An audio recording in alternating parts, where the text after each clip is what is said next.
Un pavillon de 550 mètres carrés au cœur d'un immense site sur 25 hectares à quelques kilomètres du centre-ville de l'une des plus jeunes capitales mondiales, Astana. C'est au Kazakhstan que se tiendra l'an prochain l'exposition internationale et la principauté de Monaco y sera représentée. Monaco Interexpo, qui est en charge de la concrétisation de cette participation, est actuellement à la recherche de partenaires et souhaite sensibiliser les différentes entités de Monaco sur l'utilisation qu'elles pourraient avoir de cette belle vitrine dans un pays où de nombreux marchés restent à conquérir. Les expos de ce type sont très importantes parce qu'elles permettent de montrer à une population qui souvent ne connaît pas Monaco la réalité de la principauté. Donc il est important de montrer donc, en l'espèce ce que peut faire Monaco en matière de protection de l'environnement, écosystème ou autre. Mais il est aussi important de montrer les différentes facettes de Monaco, que ce soit en matière de tourisme, en matière de jeux, en matière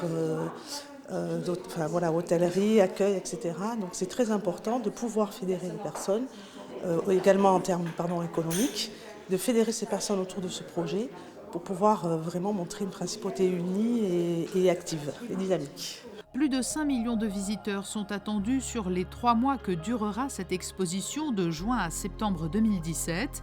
La thématique retenue par les organisateurs de l'événement porte sur les énergies du futur et Monaco a souhaité choisir la catégorie développement urbain avec pour sous-thème la réduction des émissions de CO2.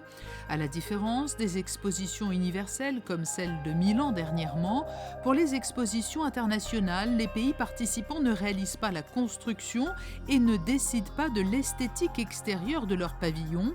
En revanche, la décoration intérieure est laissée à leur libre choix. Toute réflexion sur la conception d'une scénographie, de l'ambiance du pavillon doit se faire en corrélation avec évidemment le thème de l'expo, le pays d'accueil et la culture de l'audience. Donc bien entendu, si à Milan par exemple, pour dessiner un cadre général, nous avions pu nous permettre d'avoir une approche beaucoup plus décalée, beaucoup plus intellectuelle parce que nous étions dans un pays avec lequel nous avons des relations historiques tout à fait uniques.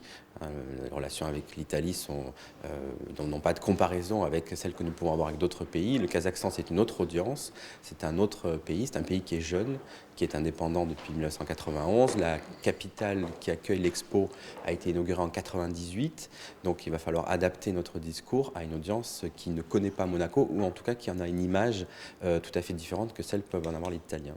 Une enveloppe budgétaire de 3 millions d'euros a été débloquée pour cette participation monégasque à l'exposition internationale d'Astana.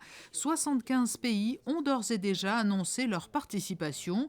Le pavillon monégasque devrait avoir pour voisins 3 pays européens, l'Allemagne, l'Espagne et le Danemark.